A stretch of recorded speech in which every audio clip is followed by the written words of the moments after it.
Hi guys, can everyone see us?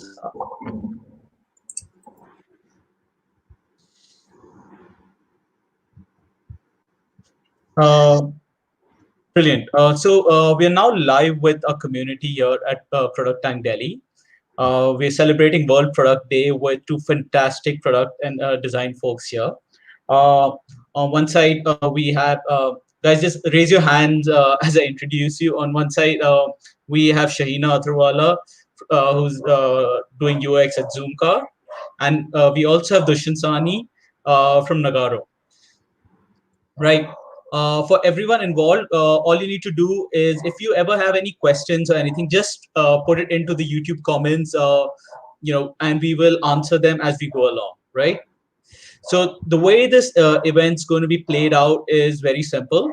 We're going to have two sessions of about half an hour each. The first is going to be with Shaheena, and the second is going to be with Dushyant. So I'm going to take it forward right now and move, because we're already running 5 minutes late, move ahead with Shaheena. Um, Yeah. Hi, everyone. So I head the design team at Zoomcar. My main goal of speaking at this event was to bring more clarity and get more insights and share my insights as to what goes on in design and product collaboration. Product and design actually spend a lot of time together solving problems and building better user experiences for the users. But very little is spoken about the way these two entities collaborate together to get these outcomes. So, speaking of design or someone who leads design, what is the core competencies of that person, or what does that person on a daily basis do as when he or she leads designs? So, if you really go to see, 1/3 of my day is actually spent on understanding users, which means that. Which involves me to spend time in research with my team, or talk to users, do pattern analysis, etc. It involves data, quantitative or qualitative, and then I forge alliances as well. That simply means that when on a higher level, I have to collaborate with multiple stakeholders. It could be from the CEO to the product head, or engineering leads, etc. So I need to collaborate with them. I need to communicate with them on what's the status of the project, where we are, how we are headed, what are we learning from our users, give them more clarity and make sure that the back and forth of information is going on smooth. Also, another important role that I play here is of conflict management. For example, so many teams, when you collaborate, there's bound to be some misunderstanding. There's bound to be some sort of conflicts that arises. So how do you as a lead also take care of those conflicts and clear the way for a team to perform better? Another 1/3 of my time is spent on design management, which means that this is the core time that I spend with my team, where I give them feedback, whether it's official, unofficial, and, I make sure that I create a multiplier effect in my team, where my team can, deliver better outcomes and become more autonomous as individuals. And also I coach them. So just sticking to the relationship of design with product managers, although we collaborate with multiple teams, whether it's business experience centers, on-ground fleets, or marketing, tech teams, in Zoomcar is specific IoT and hardware teams as well. But let me stick to the story of product and design relationship. Uh, what the designers understand is that the product manager actually leads the project, any project that we're working on, and he is sort of a hybrid between, he should understand a bit of user experience, he should understand tech also, and he should understand business. So he's like this, Venn diagram between user experience, tech, and business. From the design's perspective, what do designers feel that the qualities of a good product manager should be? Right? So, So one of them, of course, a non-negotiable is to have deep user empathy for people who they're solving the problem with, right? What are their goals and motivations? Because a lot of times you see that the product manager, he simply might come from a meeting from the business team. I'll say, okay, we need to make this feature, for example, right? But where is this coming from, etc., etc., etc. So the starting point of any problem statement should be the user, or should be the people or the customer that he's trying to solve for. The other that designers expect a product manager the quality to have is good quantitative skills, whether he's gathering data, analyzing data, he's forming patterns or insights, etc. I'm going to just quickly brush up through these basic qualities and then jump onto the actual collaboration part. The next quality that what I felt is that a product manager should really be good at is communication, which means that he needs to be good at simplifying information for all stakeholders, right? Because information that works for engineers, designers, when you're bringing important stakeholders in a room to make decisions, it has to be very simple to understand. The other is priority. Like I said, a lot of time business also comes and says, we need to make this feature because we are facing XYZ issues. And it's very important for a product manager to say a no and make the right choices at the right time. The other would be experimentation. Designers love experimentation, and that's the same thing that we expect from product managers, to constantly experiment, learn, and so that we can also build and iterate on our own designs. Whether it's a hypothesis validation, you just constantly rinse and repeat this so that we can learn more faster as well. So what are the overlaps between a design manager, the design team, and a product manager's qualities?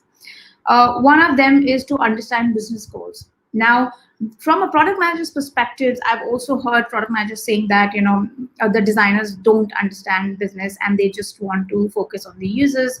But that also does not work, right? So it works both ways. The designers also have to understand business goals to make sure that the collaboration between design and the product is absolutely seamless.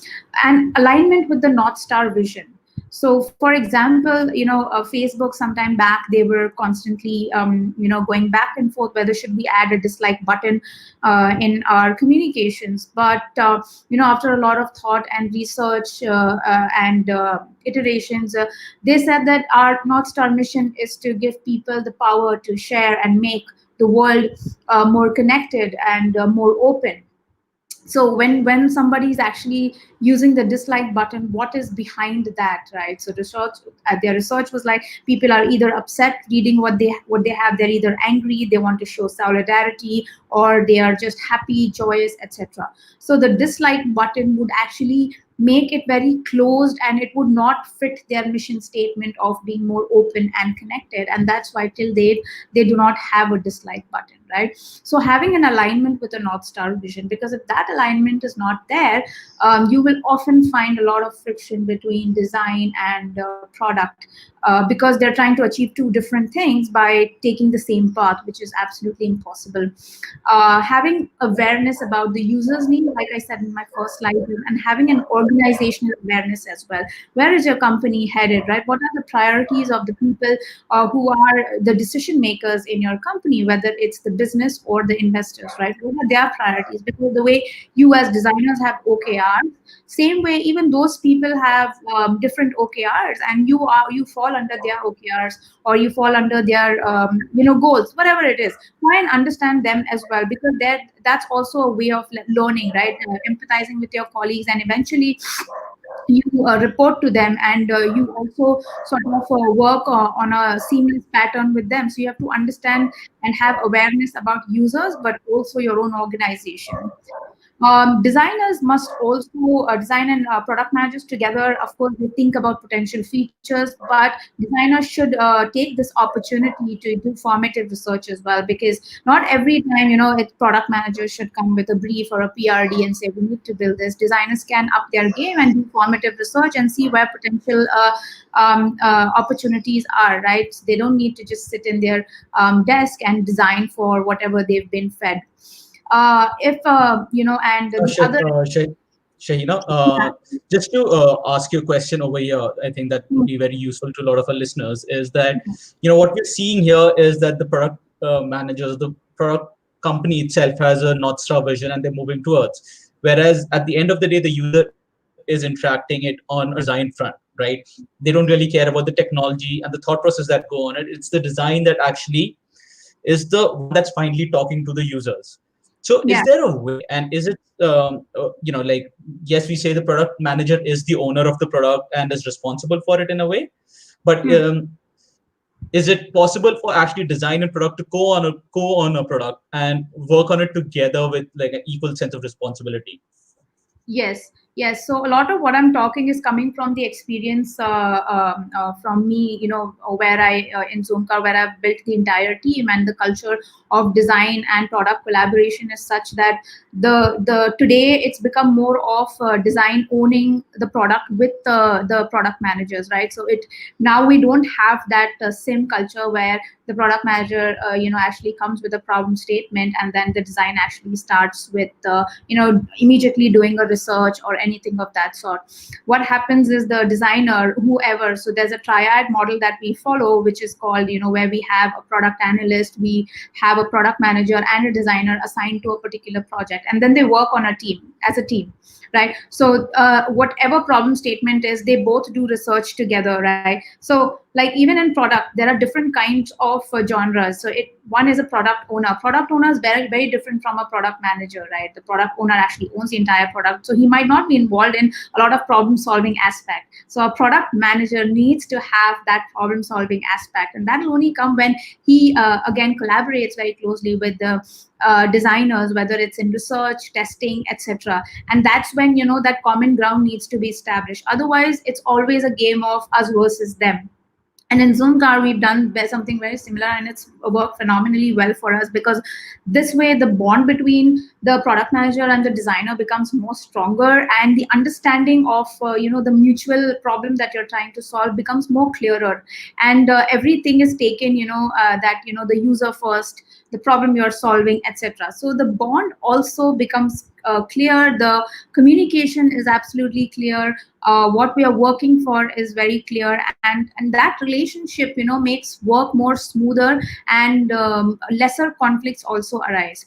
So co-owning, or say like being a hybrid of a product manager, is really important, right? Like previously, one of our product heads used to always say that as a designer or a product manager, there are three key things that you have to keep in mind: that you're building a customer centric product, but that also has to make sense, business sense, and it also has to be scalable. So if we're just making customer centric product but it's not making business sense, designers should be very prepared to not see to not their product or project will not see the day of the light. It will not be shipped because it's not making any business sense, right? So it's how do the designers also up their game and become a part of the product. That's where we're trying to talk about this collaborative relationship here.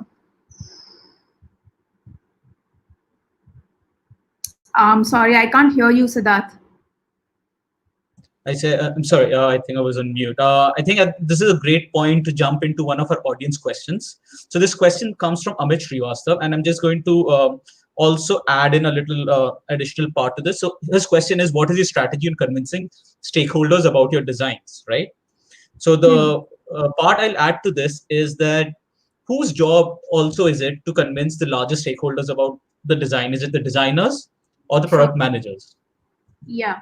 That's a very good question. In fact, a lot of time we have this shared responsibility, right? So a project could be a problem statement, or it could simply be like, that. Let me just put it in very simple terms, that we're trying to improve 10% conversions. Now, here again, when I talk about product managers or designers, the responsibility, I would say, is very divided.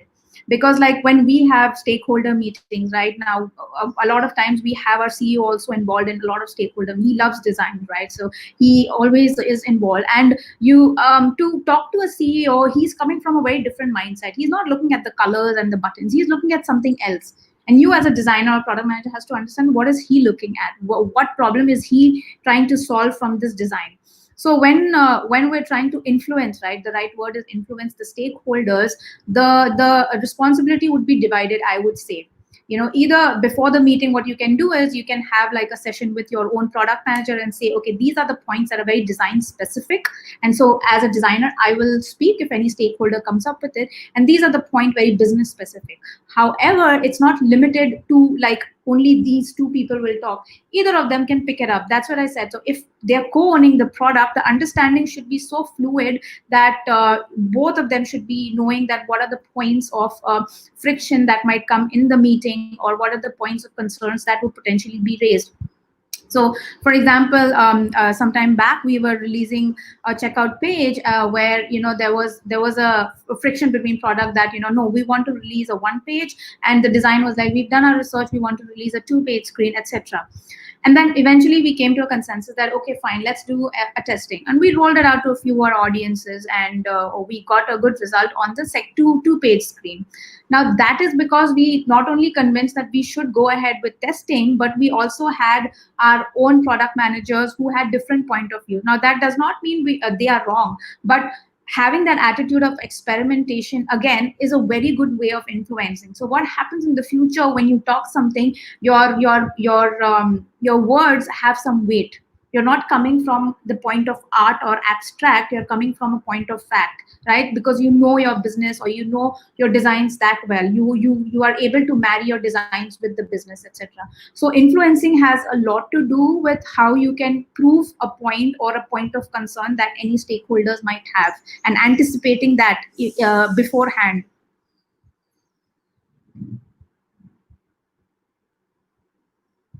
I can't hear you. I think it eventually falls down to how you back up your design or design strategy, or whatever screens you've designed and whatever processes that you're using. I think you need to really back it up, and I think a bunch of our next questions in different ways kind of address that only. So I'm actually putting up only one commenter's question on the screen, Komal's, but this is a question that has come to us in multiple forms about how data and research are used to back this decision making between product and design. And maybe where does this data and research come from? Who is owning what part of it? As in terms of the product manager of course has done their own research on why a certain feature, certain thing is important, but Yeah. when it finally comes to implementing it on screen, there's also a lot of research the design teams do. So Yeah. could you give us a bit more an insight on how these two parts come together? Yeah. So, like I mentioned before, that in our sort of setup, a designer is always married to a product analyst who's constantly feeding him or her with the data. And so for example, we just need something immediately that how many clicks do we have on this particular component, right? Or how many times a user actually falls out on a session, say from one specific page, right? Now for a designer to go and get the data, they are already empowered. But if they need anything specific, he's married to a product analyst, they actually sit together and understand those patterns, right? So they don't work in isolation. If they work in isolation, then they're just artists. Here we're trying to solve a problem. Then again comes the product manager. When we collate a bunch of research data, which is quantitative or qualitative, there's again a regular brainstorming sessions that happen, right? So we talk about like, hey, we saw this pattern and it gives us this insight. The product manager might say otherwise, right? So it's got a lot to do with sitting together and talking about what you're understanding from the data. Like I said, our research said two-page checkout is going to do well. Product managers, for example, had another hypothesis that no, we feel that the lesser number of clicks, the lesser number of page, it is going to work. Right? It is a, you can say, a global assumption of any product team that the lesser number of clicks and the lesser number of pages in the flow, in the funnel, we sort of go to the payment or go to the eventual goal very quickly. But that's not the right way to look at it. And even though we presented a lot of data saying companies XYZ, they also have multiple pages in their funnel, and it does not necessarily mean that people don't sort of go ahead in the funnel if we just have more number of pages. So again, these data points and testing, what I said, is extremely, extremely crucial, right? If you don't do the first level of testing, which could be just a very guerrilla testing with your designs or with the prototypes that you've made, that will help you put your foot on the door and say that, hey, we've already tested with like 10 odd people, and here is the data. This is it's just it signifies something, right? You can't take it with a completely say the proof of the pudding, but it gives you a pattern and it gives you a way forward, that this is what the pattern or we've determined from our testing, and that's how you go to the next level of testing. Data is absolutely important to influence people, whether you have done a formative research, foundational research, or directional research, because if you speak anything apart from that, it's just made up stories that you're talking. Even people who are strong in product intuition, which every product manager ideally should be, and designer also should be, that based on his experience, this XYZ is definitely going to work, but then that also has to be backed, right? Why would people believe you if you don't have anything to show? So do your own research. That is what the designers and the product managers and the product analysts in the triad that we form do, and then they talk further on that. And all this happens before designing, a lot before designing. We do not immediately hop on the art boat to start designing. That's just a very tip of the iceberg that you actually see. Right. And just to add to that, and this is it's great to use data and all, and I think eventually, if all parties come with their own research, there is a lot more clarity that comes with it, because everyone's looking at it from different facets. But Hmm. Komal's question here is also a bit pertinent, is because when everyone does research, and they also have stronger viewpoints on why things should be done in a certain way. So is there a best practice at least you use with your teams to avoid a overall paralysis, because everyone's now got a very strong viewpoint?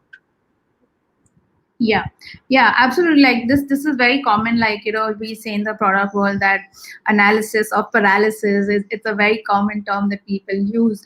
And I feel that when two strong people have, or two strong entities have strong opinions, it eventually boils down that okay, what is the kind of research that they have done? Is it very relevant? Is it contextual? Like for example, today in COVID, something that worked in a normal circumstance will definitely not work in today's circumstances, right? There's you need to evolve your own strategy as well. But even then, if two people are extremely strong headed, like I said, I gave you an example of a checkout redesign that we did. We just simply went to experimentation. We rolled it out and we put it out to a small section of people, and we saw the results, right? Because it doesn't harm. A product is about experimentation. Unless you experiment, you don't know. So that is the best way to validate where you stand, where your ideas stand, and it gives immediate results, right? And whatever you get out of experimentation, it's pure, and it's unbiased. It's users feedback, so you cannot say that now users are wrong, right? Either, and it's not about right or wrong, it's just about which direction we need to take. And the more opinions you have, or the more ideas you have, the better it is, because then you have probably chalked out all the possibilities that a solution could probably be. And also, apart from that, when you're trying to influence any stakeholders, one of the most important things that I mentioned as well, again, is business sense. Is your solution making business sense, right? Of course, you can say this will give us this much of clicks, etc., but does it make business sense, right? Because eventually, yeah, eventually, like the company that you're working with, right, it is a capitalistic company. It is not there to do charity. It is there to make business, and it is, of course, eventually it wants to make the people's life better. So companies are capitalistic entities, right?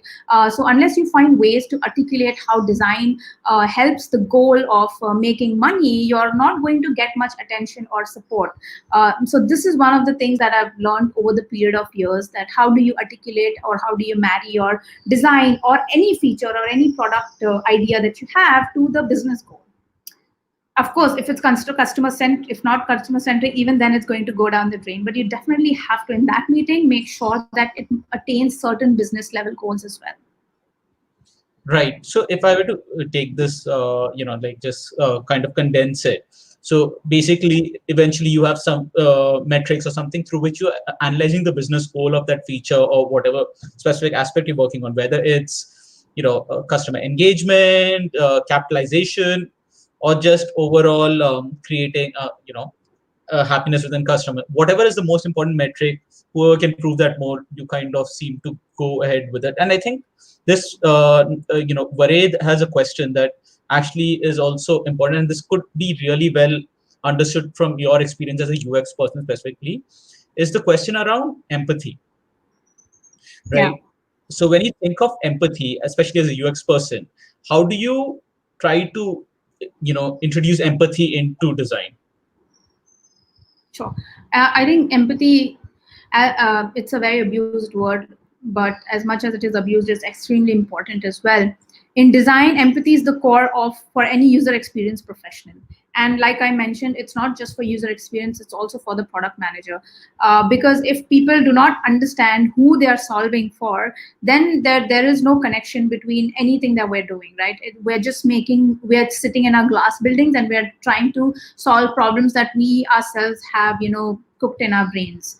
So it's important to understand your users, and that will only come by pure empathy. So for example, I'll give you one of our examples is that whenever a designer joins our product team, what we do is we ask him to go book a Zoom car, or we ask him to go book a scooter, we ask him to take a ride, go around to see how you feel as a user, and then come back.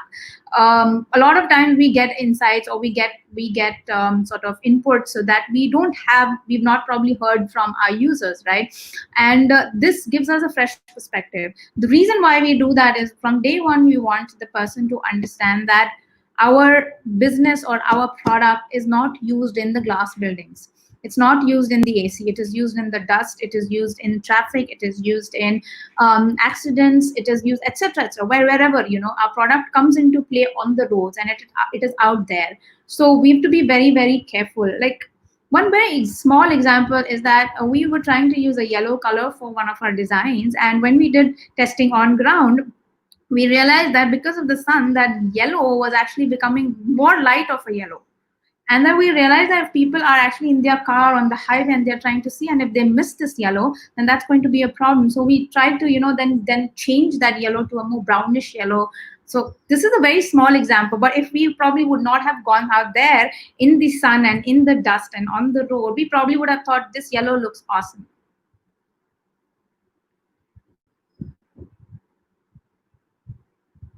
Brilliant. I think there is a piece of appreciation for me. I'm just going to put this up on the screen.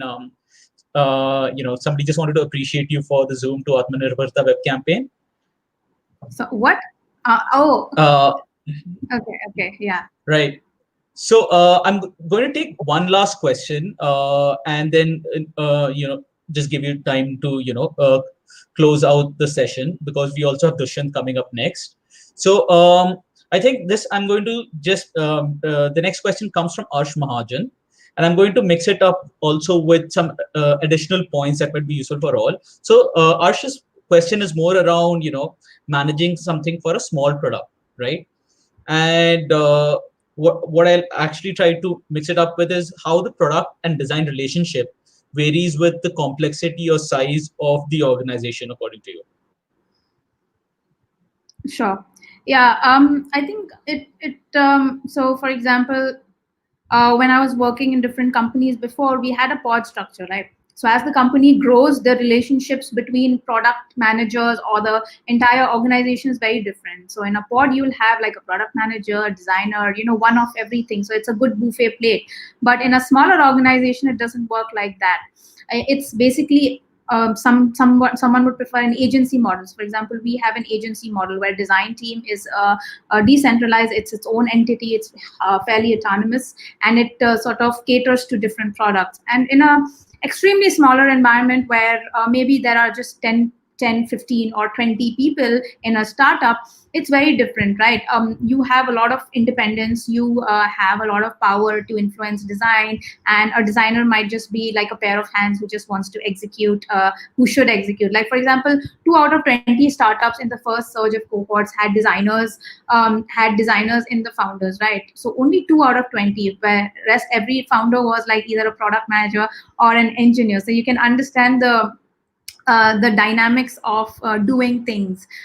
So if you really ask me, in extremely small organization, which means 20 or 20 plus, maybe 30 odd people, I think product managers or product has high influence, because at that time they feel that design is indispensable. They just want to get the idea out, and the barrier to entry in design today is extremely low, right? So you can just get probably an NID graduate to say that please execute my idea. At that point, the business goal or the product goal is just to ship the product, and not to focus so much onto extensive research or like whatever it could be. So they just want an MVP or a first level product out in the market. So it depends from organization to organization, and like I said, organizational awareness. So if you are a product manager in a small organization, you'll definitely feel that we need to first ship out as a priority, as opposed to get stuck into design systems or illustration styles, etc.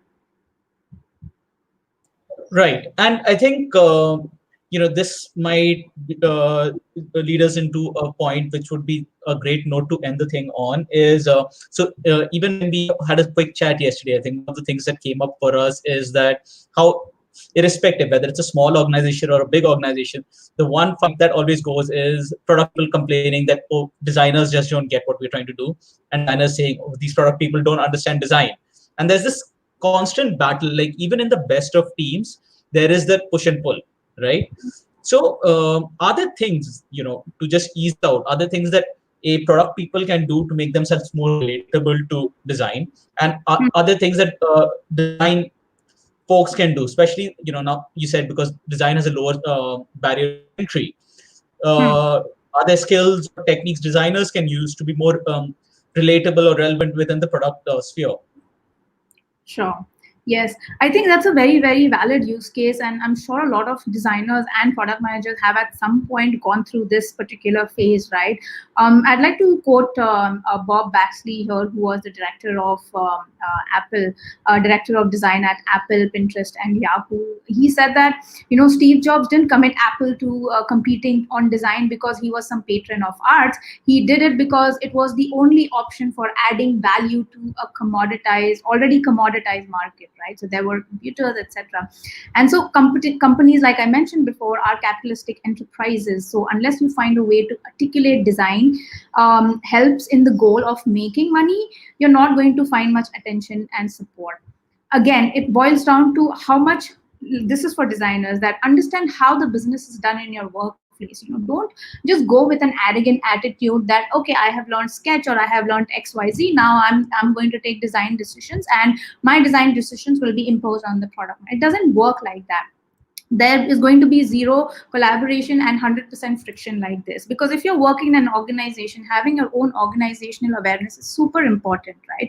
Of course, user awareness is very important, but organizational awareness, because you're working for a capitalistic firm, unless you decide to work for an NGO or something, it's very different. So what are your company's goals? That's very important. And what are the company's goals for their users, right? And this stands true for the product managers also. Both have to understand how the business is done in their particular workplace, and then they should connect the design value to the business value, and once they are able to do that together, and this cannot be done only by designers, this has to be done by the product manager as well. They have to understand that design is a very important factor. Like, I would like to quote this one research that I have, which says, the Forrester research, which said that every $1 you invest in user experience, the returns are $100, right? So this is actually a very good research. And in fact, companies like Airbnb and Uber, they have a lot of research out there,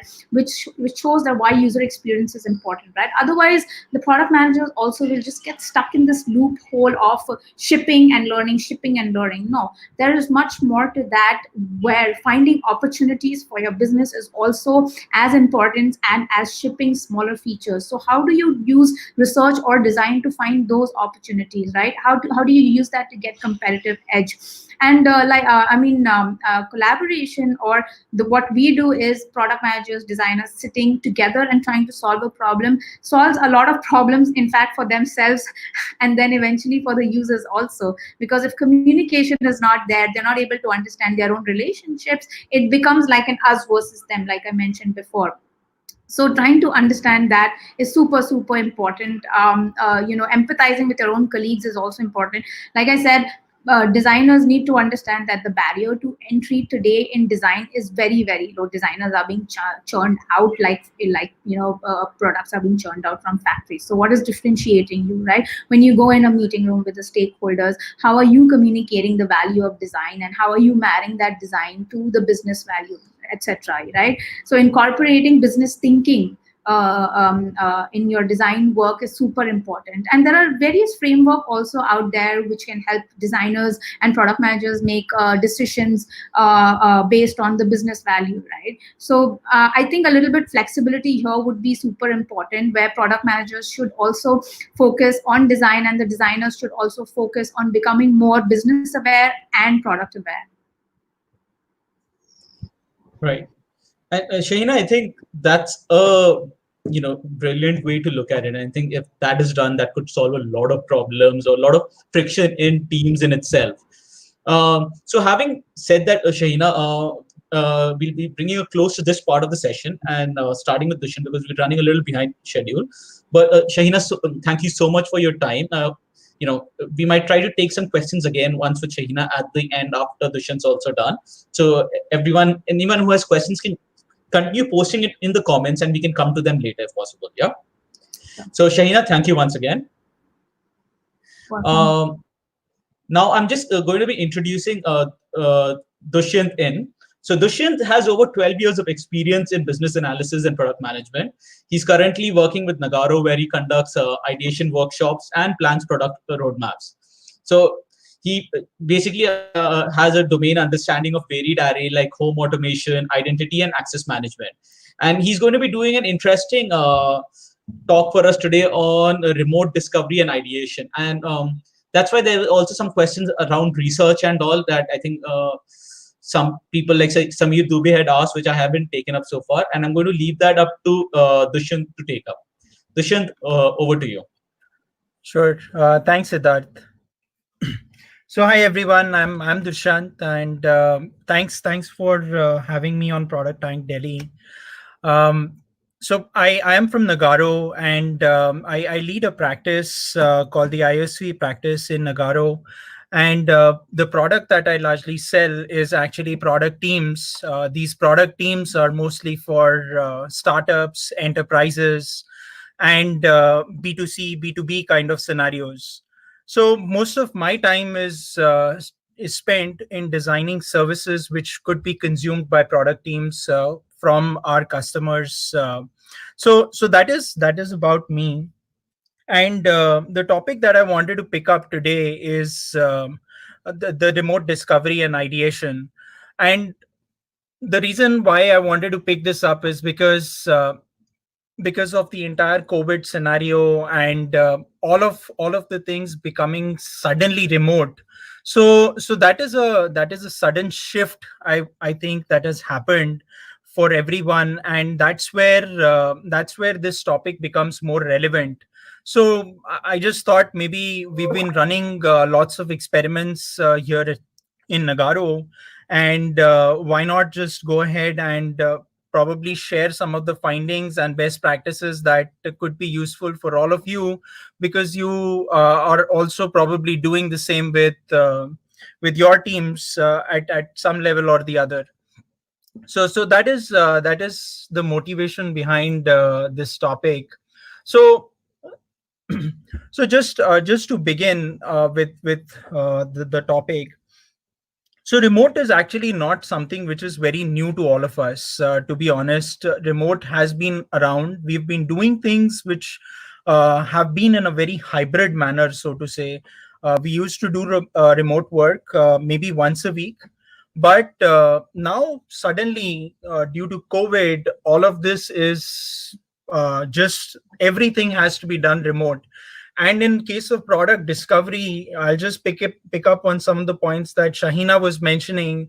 There is a lot of close collaboration that has to happen between the product design team, the product management, the PO, and all of them really like to sit together in one room. Some people try to make it a war room, and all of those conversations are very free flowing in front of a whiteboard, right? And you have the whole canvas to you where you are doing everything.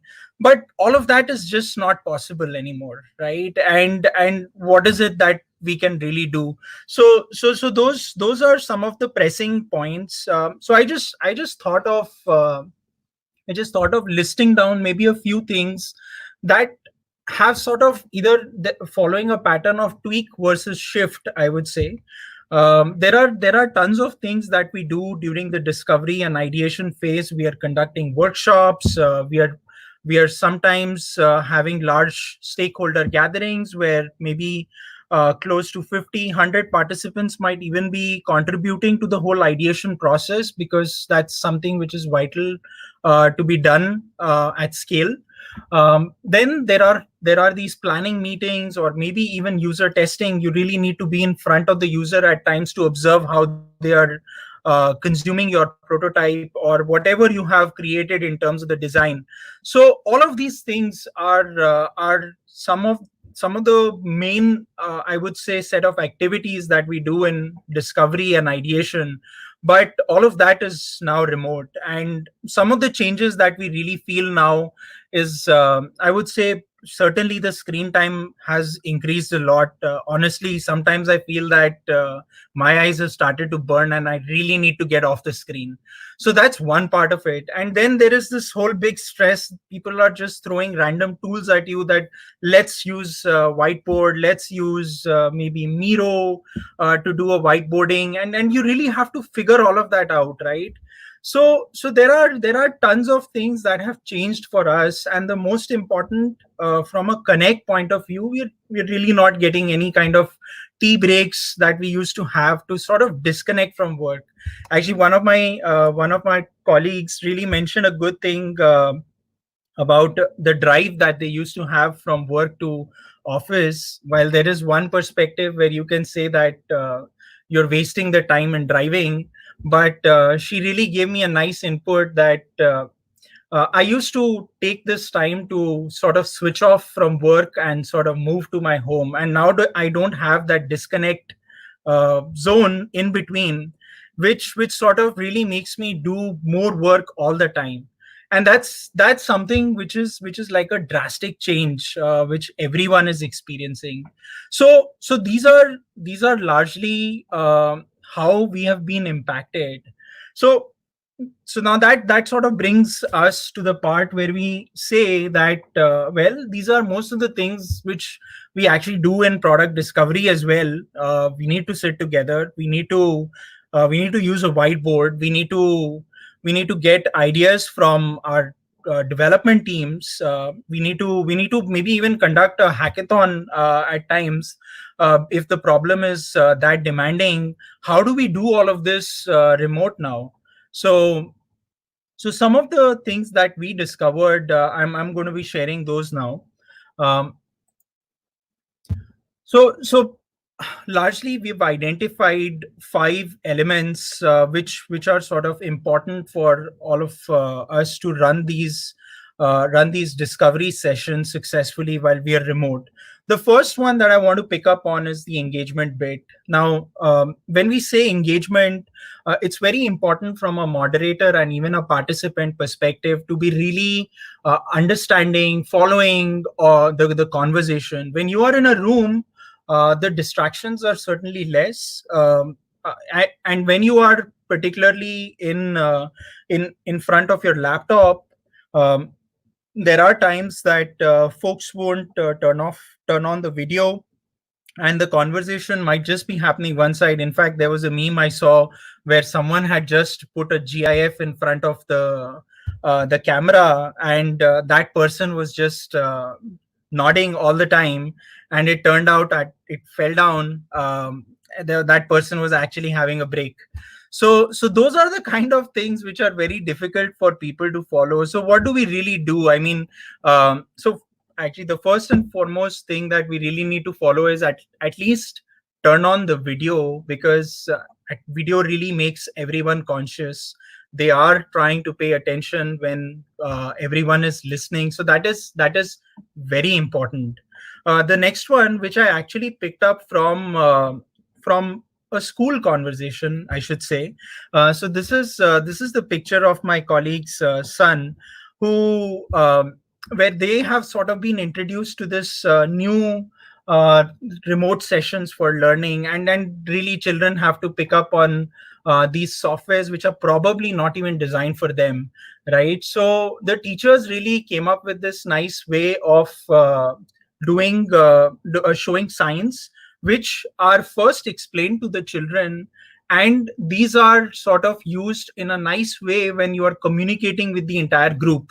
So in this particular example, you can see that the thumbs up, thumbs down, and maybe gestures like this, which sort of are saying that didn't understand anything, right? All of those are really important. In fact, I was in a meeting yesterday where I tried to use the raise hand feature very gently, politely, and I figured out that the conversation is just not stopping, and people have completely ignored me. I just switched on the video and started raising my hand like crazy. So please, uh, this is what I wanted to say, and the conversation was then brought back. So it's very important when you are doing these kind of discovery sessions. You need to define some of these actions upfront, so that the participants are also equally contributing. And these days there are a lot of product tools available where you can pop up questions in middle, and folks can really contribute to that. So those are some of the things which are very important when you're trying to engage with the audience. The next point that I wanted to cover is the emotions. You really need to be aware of the emotions of the user. This is part to do with the empathy bit also. And when in this case, you really need to empathize with your own team. Everyone is going to everyone is in a home setup. There will be disturbances. There will be children that might just walk in and say hi. So you really need to be open to these kind of things, right? But when you are in the middle of a session and there is a lot of brainstorming happening, so what you really need to control is the anxiety triggers now. And these anxiety triggers can be anything. Um, it could be that a participant just walked out. In a regular workshop, there is always a chance that someone might just step out, come back in. So that whole entry exit, the conversation is gone. Boom, you don't know anything. So that is one type of a trigger, and the participant is lost from that point onwards. The next point that I wanted to highlight is unstructured ideation. Well, you can't just walk into these workshop sessions anymore without preparation, or trying to give some kind of a structure. And without that structure, you can just say that today we will ideate on maybe a new feature, which is this, right? You really need to add some kind of structure, maybe some form of a template, and because again, all of that will lead to anxiety. There might be scenarios where participants might just feel that, well, this is not working out for me. I really need to take a break, and this is not for me, right? Um, the next point that I wanted to share is again the anxiety of using new tools. Now, look, everyone is not familiar with, let's just say, a new tool like a Miro, or maybe for that matter, it could be as simple as a sticky note kind of a tool, right?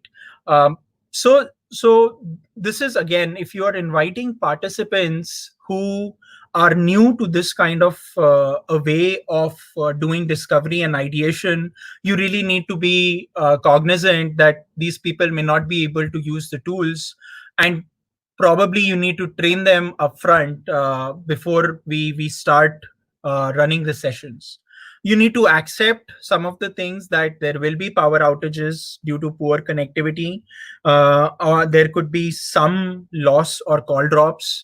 But again, and participants might just get stressed out because of these little things also. So these are some broad pointers which, as moderators, who are leading a discovery session ideation, they must really take care of these points, so that participants are at ease when they are conducting, when they are engaging in the session.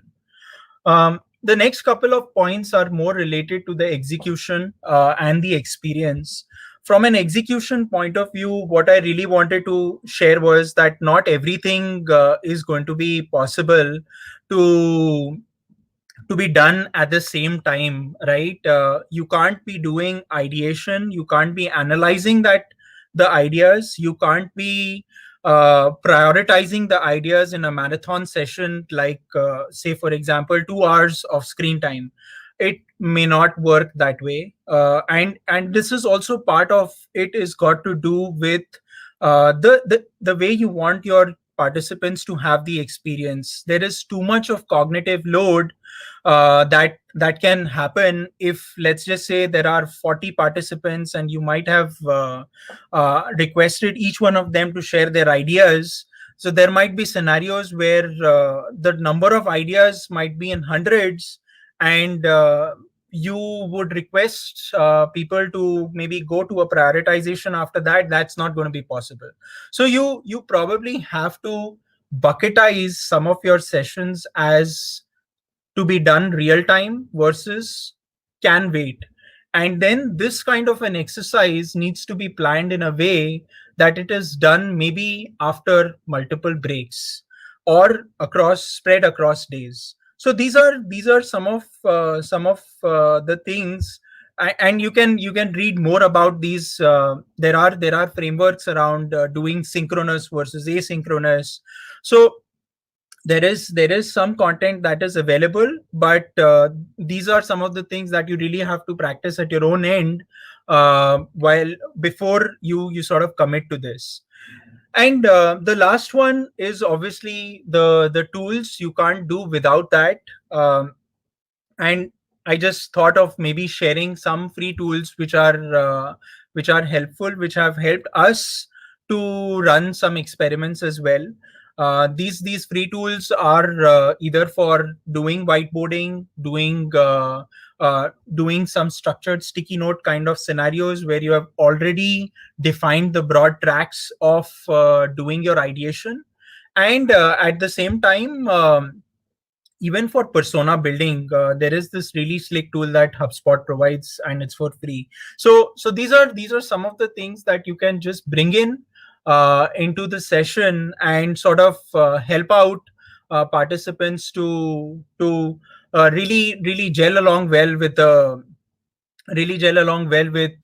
topic, right? Um, now I wanted to share some learnings from the experiments that we have been doing, um, from a summary point of view. So one of the things that we've figured out is that whiteboarding is really become tough, and um, we really are yet to find a solution to it. Folks with the iPads are trying to do it through the stylus. So the right availability of instrument is a must. You can't be doing that on your laptops. You really need to plan for those kind of things upfront.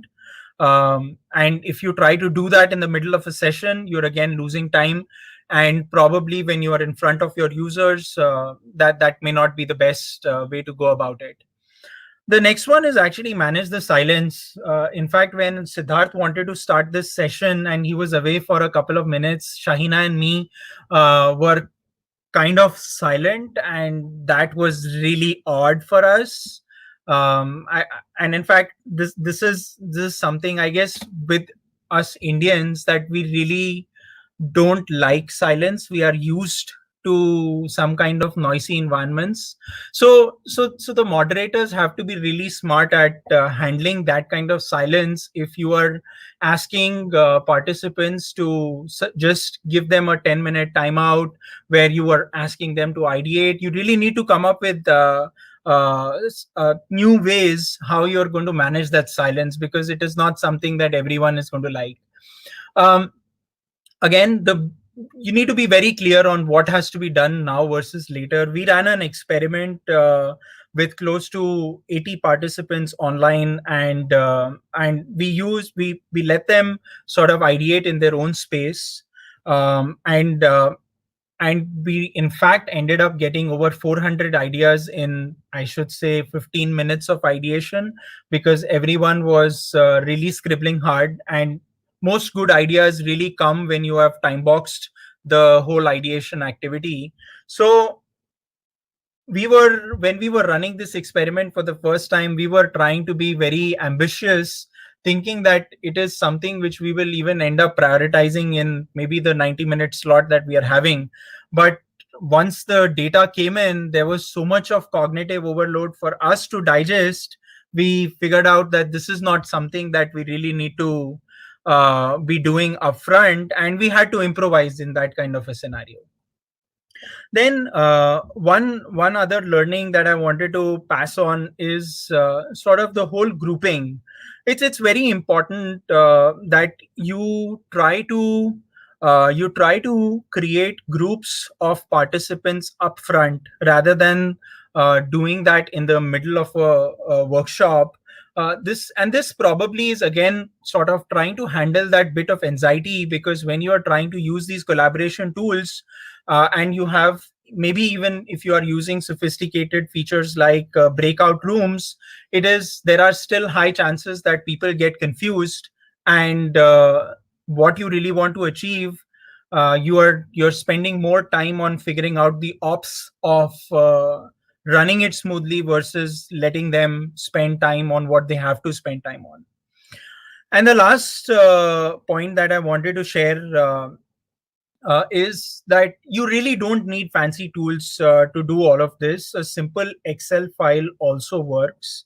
You might want to try out tons of tools, free trials, this, that, but our dear old Excel is something that does the job most of the times. So try to keep things simple. You guys have been doing this all along, so it shouldn't be a big problem for everyone to adapt to these things a bit faster. Yeah, that's all I wanted to share.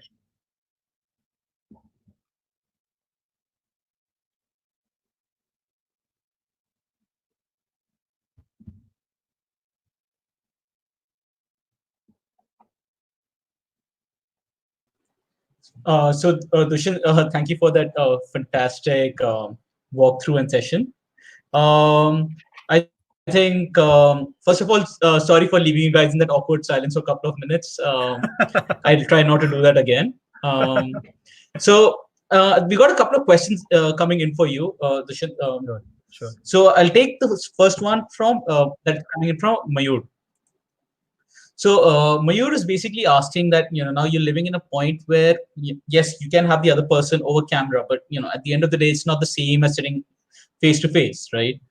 So what is it that you're doing where, because face reading is very different over camera? How will you humanize these virtual workshops? Have there been any instances that you've had to do it in the last couple of months? So yeah,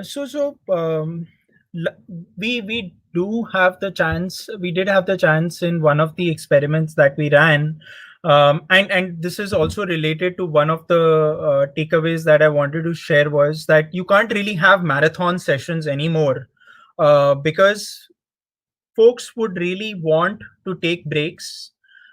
It's difficult for folks to concentrate in front of the screen while they are conscious and trying to listen all well. But you really need to keep the session time very short and sweet. It can't be more than 30 to 45 minutes, because that's where you will try to lose out most of your participants, and try to incorporate that those breaks that you really had. where the tea snacks used to be there in front of the workshop table. Those are some of the things that probably you need to sort of introduce as part of your agenda, where you are just having some chit chats. Maybe after the 45-minute session, you put a 10-minute break and sort of just go ahead and tell people that you can go out and get your drinks, and we can just chit chat by that side. So those aspects, I think, are important in humanizing the whole virtual workshop, I would say. Right. I think that's definitely an important thing. I think it kind of also leads into our next question, because when you're talking about not having long sessions and all. So this question by Pradeep, which basically is, how do you manage to keep the remote workshop focused on a topic so at the end there is convergence or a key takeaway? And what I'll add to this is, building on what you just answered, is there also some ideal length now that you're doing mostly everything over online video calls, that you should keep target for a meeting or a discussion, so that there's actually some proper chance of a takeaway? Because you do it too long, also people lose interest. Sure. Yeah. So from that perspective, focusing on the topic, um, so there is this one aspect of folks dropping in and exiting for a break. So one of the things that you really need to do is sort of always have that kind of a space where whatever is being discussed is also being summarized, and some way it is available to the participants, so that they can pick up on wherever they had left from. And that sort of helps them, though those summaries are very important, and this is a specific role which you need to include as part of the workshop team, that this person's job is really going to be to come up with those summaries.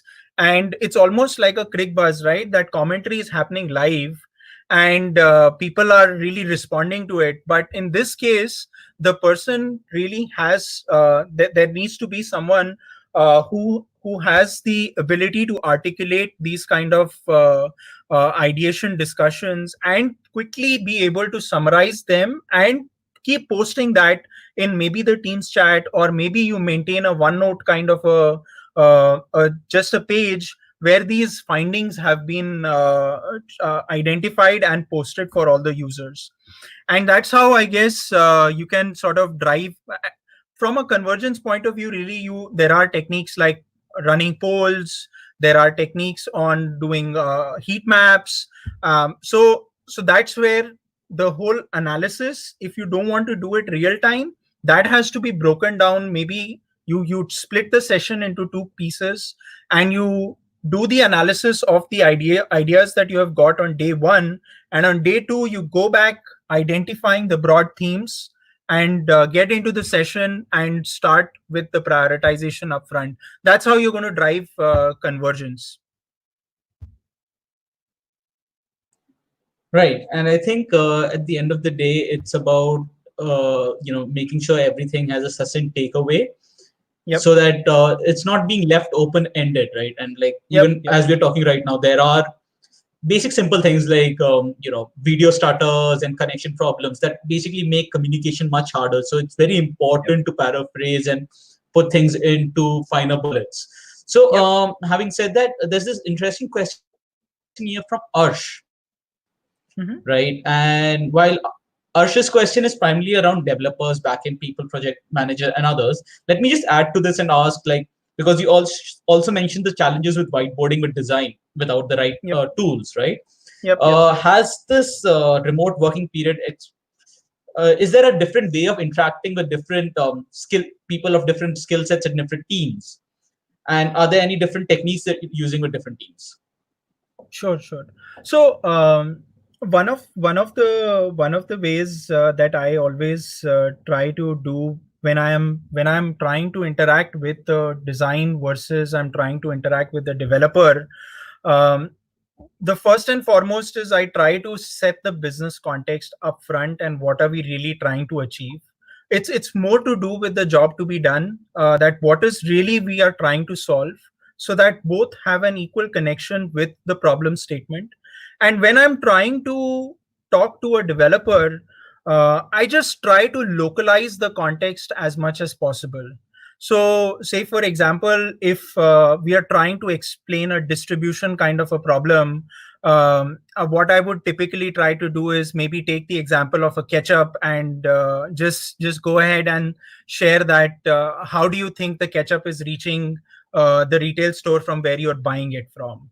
So there is this whole distribution chain that is following in, and then the developers really start thinking, and they are into the zone themselves, and they are able to pick out, oh, these are the different type of user roles that I really need to pick up on. These are the type of permissions they might be needing with the software that we are building. So that's the way sort of I try to link the problem, because most of the times you the challenge really becomes is that if the product for which you are building the software, there is no local reference, so then you try to draw industry parallels and try to again bring the problem home so that they are able to relate it as much as possible.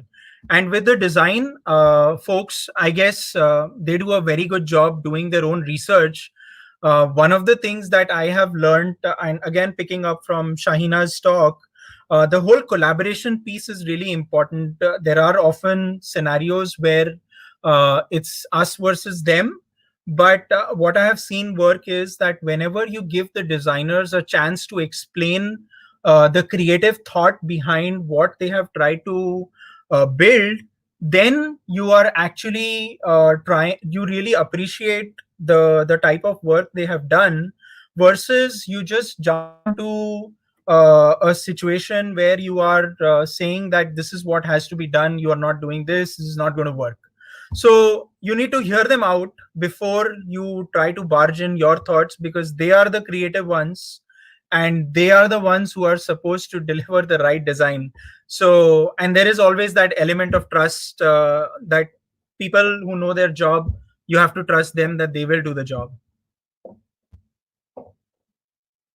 Fair enough. And I think one of the most important parts of working remotely right now is there's been a higher emphasis on trust, because at Yep. the end of the day, there's no more people looking down each other's necks, and you have to leave it to people to work on their own.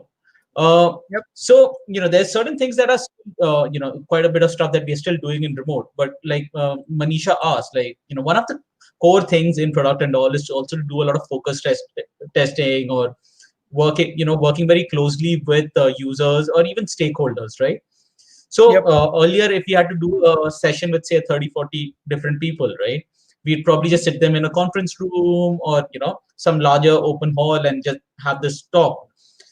So right now, do you approach this as more than breaking them down to subgroups, or do you still try to take do the session with everyone in one go, because the outcomes for both can also be very different?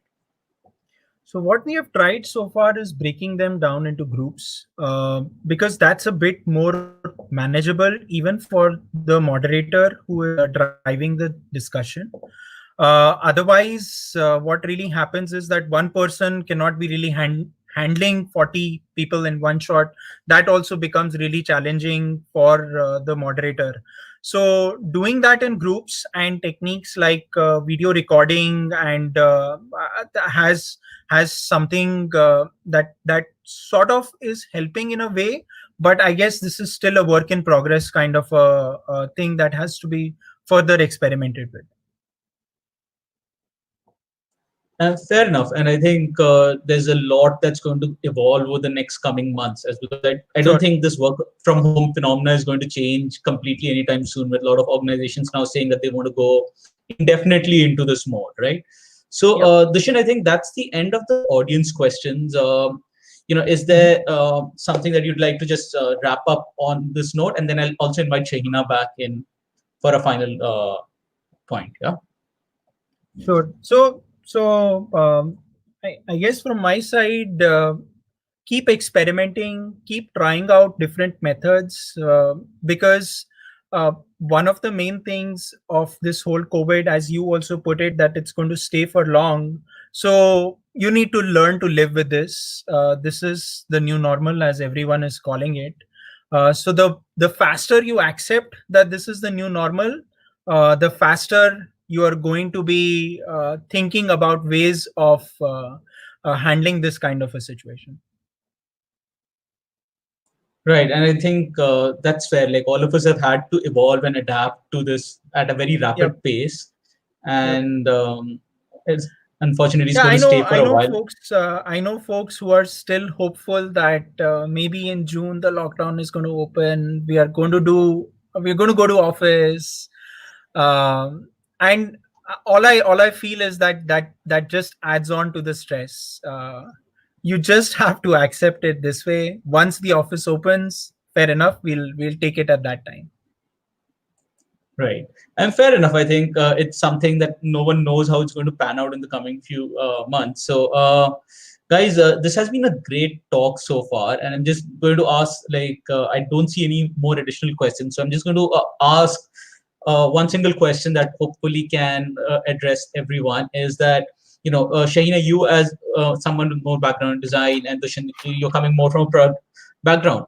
Like during this entire COVID and lockdown period, is there one single skill or facet that you think, both as a designer or as a product person, that has really come to the forefront now that you're working more or less by yourself, like at least in isolation? Is there something that has really struck out and something that designers and product people need to work on now?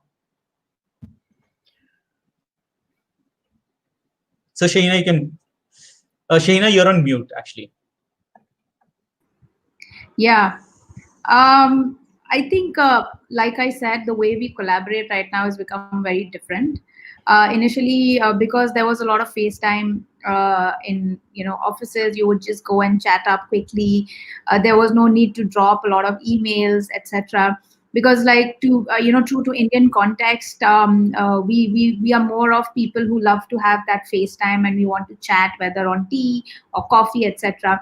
Now that's not happening, and the emotions from the conversations have been taken away, and now you're deprived of that, right? And that's why you'll see people are not able to relate to each other on video anymore, so they will hide their video, like even Dushan mentioned. So of course, these kind of things, people are adapting to it. And as far as collaboration with others is concerned, it's become very targeted, more focused, I would say, that people are more cognizant about each other's time, about meetings, what are the agendas of the meeting. Otherwise, you would sometimes, just call a brainstorming meeting and figure out if something's working, not working. But now, if you really want to do that, you need to have like a solid reason to do that, because there's multiple calendars that you're juggling at the same time, right? So otherwise, before you to just walk up to somebody and talk and chit chat, and hey, this particular Q&A sort of query is pending, what is happening, you used to quickly like drop a WhatsApp. But I think the way we collaborate and work is definitely changing. I'm not sure if it's changing for the good or bad, but I think it'll take some time for us to get accustomed. Like people are saying, right? We're working from home, but I think a better way to put it, that we are at our home during a pandemic and trying to work. So it's not a normal work from home. So people should become a little more, I think, kind towards themselves and not push themselves, and try to recompensate for the loss of productivity which is coming from mentally. Like even in my organization, I try and make our higher level authorities cognizant about the fact that let's not try and overburden our team, because there's much more that's going on and people are trying to cope up with a lot. So again, like I said, the genesis of all conversations or problem solving is empathy, and we must at no cost lose hope or lose sight of that. So try and be empathetic towards each other, whether it's your colleagues or at home or anybody, because empathy, like I said, is it's not something that you learn, unlearn, you or put an on button and off button. It's something that you try and live with, and that'll make you a better designer or a product manager as a whole. Right. And I Yep. think that's a beautiful point. That's a beautiful point, because at this point, like everyone has to take care of their mental health and also of their colleagues by not putting a lot of undue pressure, because the whole working over Skype or Zoom or whatever, it has its own drawbacks. And I think everyone just needs to be cognizant of that. So anyway, fantastic point now. Yep. Dushyant, yes. Yeah, so from my side, I guess one thing that I would like to mention, Shaheena covered most of the points. I think the one thing that is really important is the whole discipline aspect of approaching this remote working. You can't really now be getting into a. It's not like someone is just nearby your desk and you go there and try to ask a question. As easy it may sound, you really have to be a bit more prepared now before you are scheduling meetings. And that kind of discipline has aspects of empathy to it, has your own way of working is sort of has to be changed and adapted, because if you're not making the best use of those 10-15 minutes of anyone you are getting, you are basically even hurting your own self in terms of productivity or anything. So that discipline is really important now, and you can't be a slacky at all. That's what I feel. And that's a fair point, because I think one of the basic things that a lot of people are saying that we need to do during this thing is create our own workspace within our own homes. You shouldn't be just working out of random spaces on every single day. Like, try to bring in that discipline, try to create a space where you can actually focus and work out of, rather than being juggling multiple things. If you can avoid doing that at one point, I think it's a very astute point there. Yep. So, guys, I think we'll wrap up the session on this note. It's been a wonderful learning experience from both of you, um, and I think most of our audience has also really, really enjoyed this. And maybe everyone can just also maybe connect with you guys over LinkedIn, and if they have any other questions, can reach out to you guys. Sure. Yeah. Nice talking to So, you, once again, Nice thank you. meeting you on the 10th. Hey, thanks, Siddharth. Thanks, Shaina. Nice So, talking to you. stay safe, everyone. Take care. Yeah, you do. Bye bye. Thanks for having us. Bye. See you.